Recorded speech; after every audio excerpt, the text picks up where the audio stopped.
In the previous video, we learned that how good habits helps us to lead our life healthy, and diseases or the abnormal conditions that are caused by the microorganisms like bacteria and virus.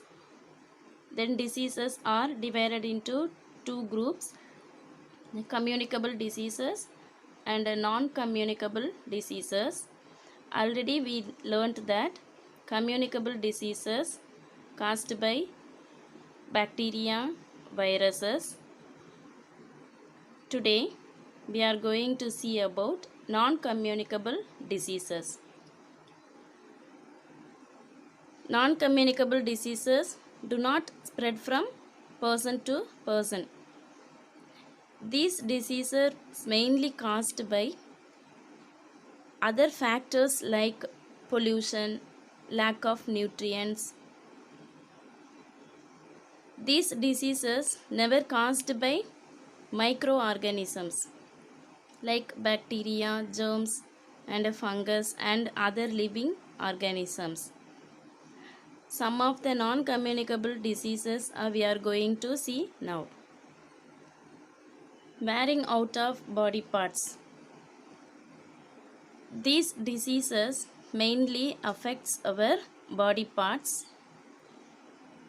Wearing out of body parts diseases are rheumatism. Rheumatism means it causes pains in the joints. Then heart attack, epileptic seizures. This epilepsy is the genetic disorder. Then stroke, migraine headache, cataract in the eyes and cancer are caused by the wearing out of body parts. Then external harmful agents entering the body causes many diseases. External factors like dust, smoke, when they enters into our body, they causes allergies, asthma. Then snake bites makes our blood poisonous. Then it affects our nervous system. Then cough from smoking, stomach ulcer due to the alcoholism. Then lack of trace elements in the body. Lack of elements like iron, vitamins, minerals causes many diseases. Anemia is caused by due to iron deficiency. Night blindness caused by vitamin A deficiency. Then goiter and hypothyroidism are the diseases caused by malfunctioning of thyroid gland. Then malnutrition. Nutritious food is needed for a person to grow well. So all organisms need nutritious food to do their work and stay healthy. Many common sicknesses like headache, giddiness are caused by the malnutrition. Anemia. Anemia is caused by deficiency of iron. So it is caused by eating food with less iron content. Severe anemia in children may lead to hookworm infection, chronic diarrhea and dysentery. Especially girls are affected by anemia. The government of Tamil Nadu provides iron folic tablets to all the girls in the schools of all areas every week. Here some of the signs of anemia. Pale or transparent skin. The inner surface of eyelids are pale. White fingernails. Then weakness and fatigue are the important signs of anemia. In severe cases, face and feet may be swollen. The heartbeat is rapid and with the shortness of breath. Children and women who eat mud are usually they are anemic. How to be treated? Anemia treated by food and by consuming pills. Nutritious food like moringa leaves, dates, liver, green leafy vegetables like beans, peas, lentils and green banana are consumed by the anemic patients. Then pills like cod liver oil tablets and ferrous sulfate tablets are used to cure anemia. Safety and first aid. What is first aid? First aid is the immediate treatment given to the victim of sudden illness before medical help is made available.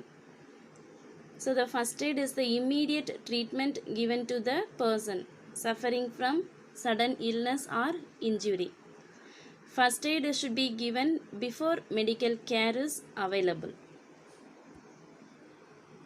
So the first aid is important to save the life, to prevent further bleeding and determine the condition of the patient, to relieve the pain, to provide a medical care available at the earliest.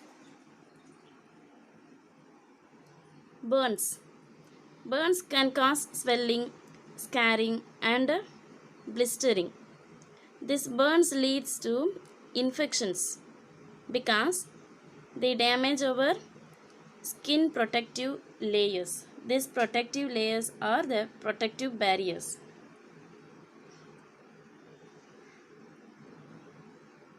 This burns caused by heat, chemicals, electricity, sunlight or nuclear radiations. Mostly burns are caused by scalds, building fires, flammable liquids and gases. There are 3 types of burns according to degree of burning.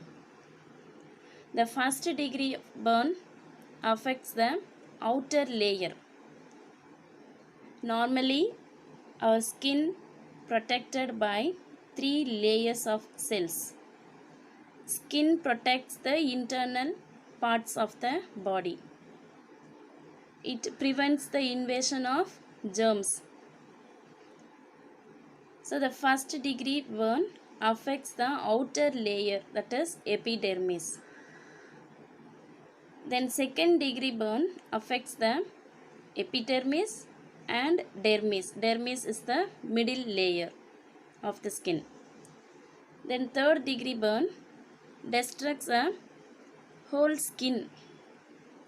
So that there are 3 layers on the skin: epidermis, dermis and endodermis.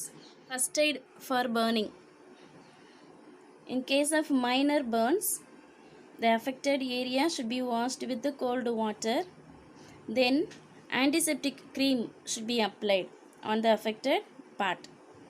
The burnt area should be covered with a clean non-sticking cloth. For deep burns, send the patient to the hospital for further medical treatment. Cut and scratches. Cut and scratches are the areas of damage on the surface of the skin.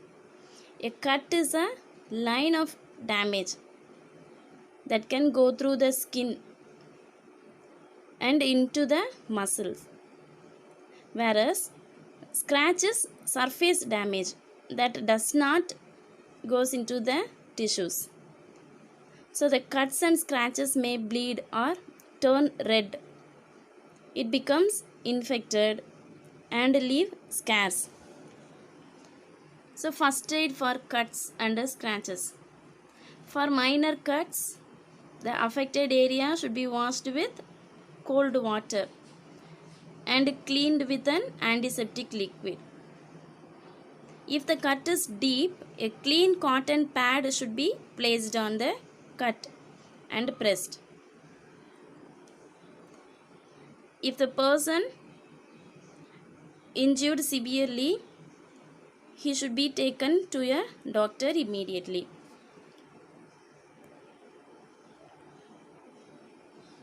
Basic cleanliness and protection. The most important thing is to help anybody, but you must also protect yourself. HIV is the disease transmitted by the blood. So HIV and other bloodborne diseases, when you help someone who is bleeding, so we should wear gloves or a clean plastic bag on your hands. We should be very careful not to prick yourself with needles and any other sharp objects.